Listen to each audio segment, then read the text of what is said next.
ป๊าดเบิ่งไปทางใดก็สวยงามพุ่นนะเบิ่งรถไฟฟ้านี่ละประเทศไทยประเทศของแท้ประเทศที่บ่ได้เข้มไผมาเด้สิ่งที่ทุกท่านเห็นทางหลังก็คือเป็นของจริงเนาะบ่แม่น AI ที่สำคัญคือบ่ได้เข้มไผมาเนาะคือน้องได้มาเห็นก็ถือว่าเป็นบุญตาแฮงเนาะ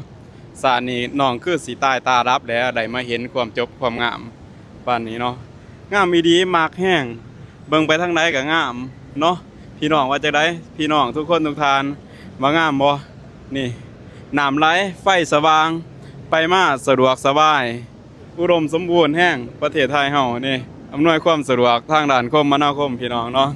เจ้าเอ้าคลิปนี้ไปเบิ่งสำนี้เดี๋ยวพ่อหอมปากหอมคอเทื่อหน้าจึงสิให้เบิ่งอีกเนาะ